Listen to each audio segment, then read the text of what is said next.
আসসালামু আলাইকুম। আজ আমি এই ড্রামার লাস্ট পার্ট অর্থাৎ এপিসোড 25-26 এক্সপ্লেন করব। তো চলুন আজকের এপিসোড শুরু করা যাক। এপিসোডের শুরুতেই দেখি সাংইউ যখন তার আসল পরিচয় জেনে গিয়েছে এটা ইউয়ান বুঝতে পারে, তখন সে তাকে বলে, হ্যাঁ তুমি ঠিকই ধরেছ, আমি আসল ইউয়ান, আর আমি এখানে এসেছি আমার হার্ট তোমার কাছে থেকে ফিরিয়ে নিতে। তুমি এখন আমাকে বলো তুমি কেন আমার হার্ট চুরি করেছিলে।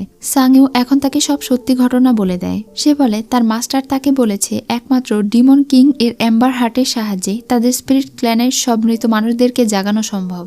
যদি সে ডিমন কিং এর মনে ভালোবাসা জাগাতে পারে তাহলে তার মধ্যে একটা অ্যাম্বার হার্টের জন্ম নিবে, আর এই হার্টের সাহায্যে তার পুরো স্পিরিট ক্ল্যানকে বাঁচানো সম্ভব। আর এমনিতেও ইউয়ানের দোষের কারণেই তাকে এই মূল্য দিতে হচ্ছে। তখন সে বলে আমি কি দোষ করেছি। সাংইউ তখন চেঁচিয়ে বলে তোমার কারণেই আমার ক্ল্যানের পুরো মানুষ মারা গিয়েছে, তোমার হুকুমেই আমার পুরো ক্ল্যানের মানুষদেরকে মেরে ফেলা হয়েছে। তখন সে বলে কিন্তু আমি তো তাদের কাউকে হুকুম করিনি, তোমার মনে হয় কোনো ভুল হচ্ছে, তোমার পরিবারের কাউকেই আমি মেরে ফেলিনি, এরকম ধরনের কাজ আমি কখনোই করিনি। কিন্তু সাংইউ তার কথায় বিশ্বাস করে না, কারণ সে এটা নিজে চোখে জাদু আয়নায় দেখেছিল।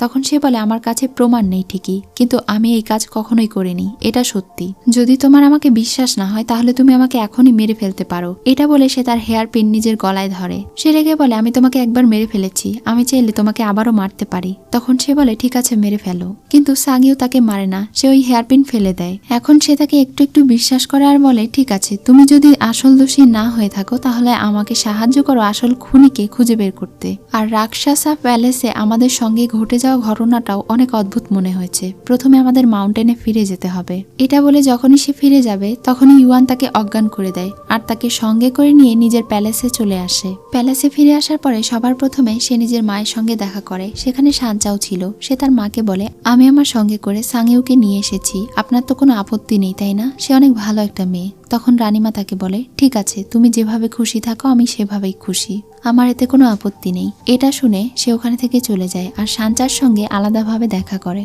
ইউয়ান সানচাকে ধন্যবাদ জানায়, কারণ সে তার জন্য এত কিছু করেছে এবং তার পরিবারের জন্য এত কিছু করছে। সানচা এখন নিজের ভুল বুঝতে পেরেছে। সে বুঝতে পেরেছে তাদের পেছনে সব শয়তানি করে না বেড়ালে এবং এত সময় ব্যয় না করলে সে নিজের জীবনটা আরো ভালোভাবে অতিবাহিত করতে পারত। সে এখন আর কোনো খারাপ পথ বেছে নেবে না, সে এখন নিজের জীবনটা এনজয় করবে। এটা শুনে ইউয়ান তার প্রশংসা করে আর তাকে বলে এখন আমি এই পুরো রাজ্যকে ভালোভাবে শাসন করব।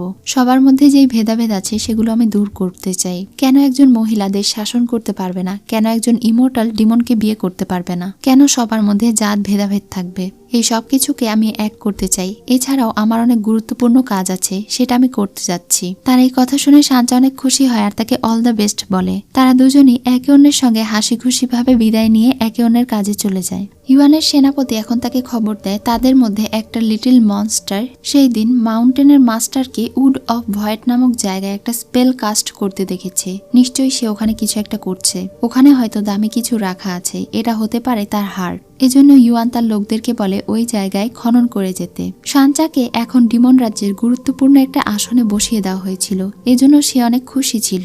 ইউয়ান এখন সাংইউ এর কাছে যায়, সে তার সঙ্গে বসে কথা বলতে চায়, কিন্তু সাংইউ তাকে বলে আমাকে যেতে দাও। এমনিতেও ডিমন আর ইমর্টালের মধ্যে কখনো সম্পর্ক সম্ভব নয়, এটা কেউ মেনে নেবে না, আমরা কখনো সুখী হব না। তখন সে বলে কোনো ডিমন কি ভালো হতে পারে না, আর একজন ইমর্টালও তো চাইলে ইভিল হতে পারে। সে তার এই কথার মানে বুঝতে পারে না। তখন সে বলে সেই দিন তোমাকে যখন আমি আমার হার্টের মাধ্যমে পাওয়ার দিচ্ছিলাম তখন আমি অনেক পুরাতন একটা জিনিস দেখতে পেয়েছি। সে তাকে নিজের স্মৃতিতে দেখা সবকিছু দেখায়। এইসব কিছু দেখে তো সাংইউ অনেক অবাক হয়ে যায় আর বলে এটা কিভাবে সম্ভব হতে পারে। তখনই তাদের কথার মাঝে সৈনিক এসে তাদেরকে জানায় আমি একটা গুরুত্বপূর্ণ তথ্য জানতে পেরেছি। আমাদের যিনি ছোট রানী ছিলেন তার একটা ছোট বোন ছিল, তার নাম হলো চিং গুয়াং।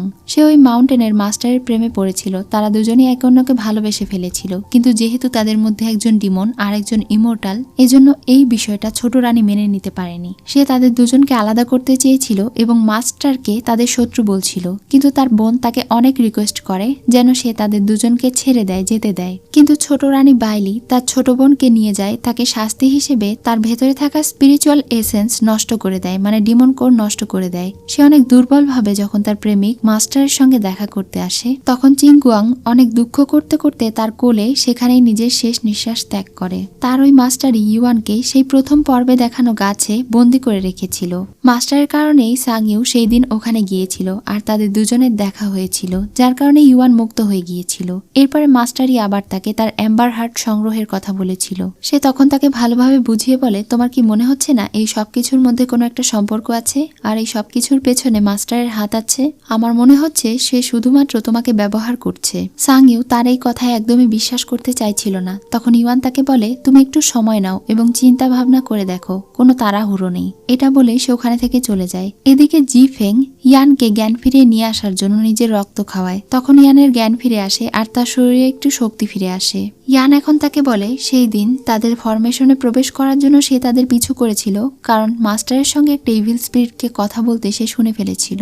সেই দিন তারা তিনজন চলে যাওয়ার পরে মাস্টারের সঙ্গে থাকা একটা ইভিল স্পিরিট তাকে বলছিল ওই রাক্ষসা প্যালেসে প্রবেশের পরে সাংইউয়ের ভেতরে থাকা সোল ইউয়ানের সোলের ভেতরে প্রবেশ করবে।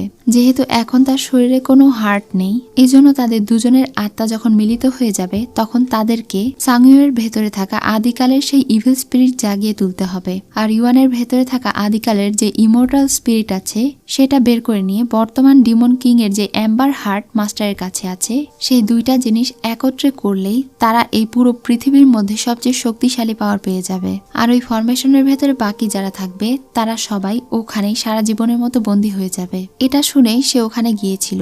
এখন তার এইসব কথা শুনে জি ফেং মনে মনে ভাবছিল, আদিকালের হরিণ ডিমনের পাওয়ার তাহলে সত্যি অনেক বেশি পাওয়ারফুল ছিল। আমি যদি একবার সাংইউয়ের কাছে থেকে সেই পাওয়ারটা নিতে পারি তাহলে এই পুরো পৃথিবীর মধ্যে আমি সবচেয়ে শক্তিশালী হয়ে যাব, আমাকে কেউ আটকাতে পারবে না। তাদের এই সব কথাগুলো মাস্টার শুনে ফেলেছিল এবং জানতে পেরেছিল যে তারা দুজন এখন মাস্টারের ব্যাপারে সবকিছু জেনে গিয়েছে।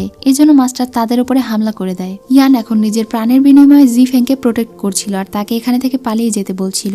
জি ফেং সেখানে থেকে পালিয়ে যায়, কিন্তু মাস্টার ইয়ানকে পুরোপুরি মেরে ফেলে, যার কারণে মাস্টার অনেক দুর্বল হয়ে যায় আর সে ওখানে বসেই নিজের পাওয়ার হিল করতে শুরু করে। এদিকে ইউয়ান যখন সাংইউয়ের সঙ্গে দেখা করতে যায় তখন দেখতে পায় সাংইউ সেখানে নেই। সাংইউ তার বাড়িতে এসেছিল, তার স্পিরিট ক্ল্যানে এসেছিল।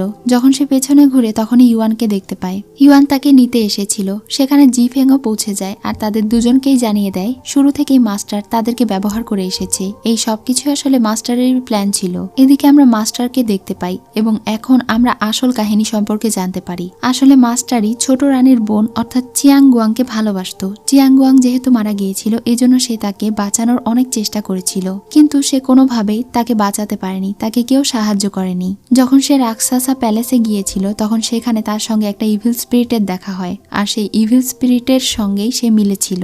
তারপর থেকেই সে প্ল্যান শুরু করে। প্রথমে সে ছোট রানীর বাচ্চাকে চুরি করেছিল যেদিন ছোট রানী জঙ্গলে ঔষধ খুঁজতে গিয়েছিল। এরপরে সে হোলি স্পিরিট অর্থাৎ সাংইউকে খুঁজে পায়। তার মধ্যে যেমন শয়তানি হরিণের শক্তি ছিল তেমনি সে অনেক দয়ালুও ছিল। এই জন্যই সাংইউয়ের জন্মের পরপরই সে তার বাবাকে ভয় দেখিয়ে বলেছিল যদি তার সঙ্গে জি হেং এর বিয়ে দেওয়া না হয় তাহলে ধ্বংস আসবে। এই সবকিছুই সে প্ল্যান মতো করেছিল যেন সে এই পুরো দুনিয়ায় সবচেয়ে বেশি পাওয়ারফুল হতে পারে আর চিয়াংগুয়াংকে পুনরায় জীবিত করতে পারে। সে এখনো তার হাল ছাড়েনি। সে এখনো চায় সবচেয়ে পাওয়ারফুল হয়ে চিয়াংগুয়াংকে পুনরায় জীবিত করতে এবং এই পুরো পৃথিবীর রুলস চেঞ্জ করে দিতে। এদিকে জি ফেং এখন তাদের সবাইকে সবকিছু সত্যি বলে দেওয়ার পরে সাংইউ এটা বিশ্বাসই করতে পারছিল না।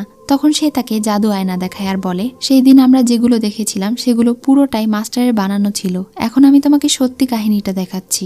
এখন তারা সেই জাদু আয়নার সাহায্যে দেখতে পায় সেই দিন আসলে মাস্টার জাদু ছাতার সাহায্যে সাংইউর ওপরে একটা ম্যাজিক করে দিয়েছিল।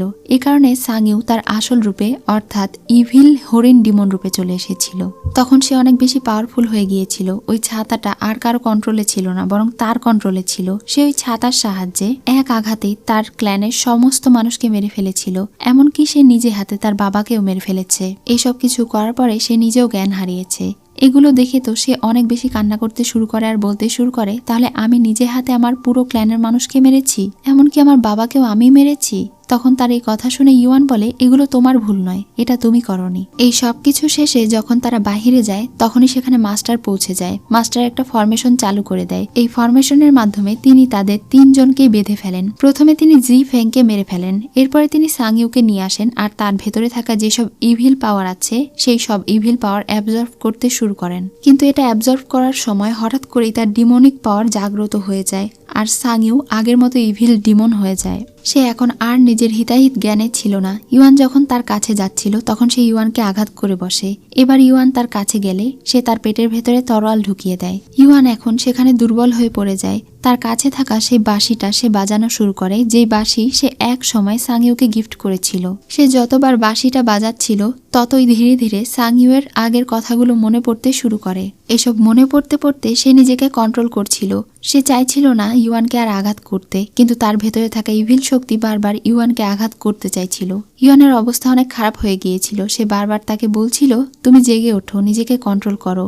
সাংইউ বারবার নিজেকে কন্ট্রোল করার চেষ্টা করেও পারছিল না। এখন সে আর কোনো উপায় না পেয়ে স্তব্ধ হয়ে যায়। তার এমন স্তব্ধতা দেখে ইউয়ান অনেক ভয় পেয়ে যায় আর বলতে শুরু করে, তুমি কি করতে চাইছো, এটা করো না। কিন্তু সাংইউ এখন তার হাতে থাকা তরোয়াল দিয়ে নিজেই আত্মহত্যা করে, যার কারণে তার সঙ্গে থাকা সেই ইভিল ডিমনটাও মারা যায়। তার এমন অবস্থা দেখে ইউয়ান কান্না শুরু করে আর বলতে শুরু করে, এমনটা করো না। এখন তারা একে অন্যের হাত ধরতে চাইছিল, কিন্তু সাংইউ তার হাত ধরতে পারে না। তার আগেই তার পুরো শরীর ভ্যানিশ হয়ে যায়। তাকে এভাবে দেখে ইউয়ান সেখানে শুয়ে থেকে অনেক কান্না করে। সেখানে কান্না করতে করতে ইউয়ান জ্ঞান হারিয়ে ফেলে। এখন অনেক বছর পার হয়ে যায়। ইউয়ান অজানা এক গন্তব্যের উদ্দেশ্যে হেঁটে চলেছিল। তখনই পেছনে থেকে একটা মেয়ে তাকে ডেকে বলে, এটা আমার টেরিটরি, তোমার সাহস কিভাবে হলো এখানে আমার অনুমতি ছাড়া প্রবেশ করার? এটা শুনেই সে অনেক খুশি হয়ে যায় আর পেছনে ফিরে দেখতে পায় এটা সাংইউ। কি ভাবছেন, সাংইউ আবারও জীবিত হয়ে গিয়েছে? কিন্তু না, এটা আসলে ইউয়ানের ভ্রম ছিল। সে তাকে কল্পনা করছিল। এরপরে বাকি পথ চলা ইউয়ানের একাই পথ চলতে হয়। এভাবেই স্যাড এন্ডিং এর সঙ্গে এই ড্রামার কাহিনী শেষ হয়ে যায়। সো ভিউয়ার্স, আজকের এই ড্রামার কাহিনী তোমাদের কেমন লেগেছে তা অবশ্যই কমেন্টে জানিও। আর এমনই আরো সুন্দর সুন্দর ড্রামা পেতে অবশ্যই আমার চ্যানেলে সাবস্ক্রাইব করে রেখো।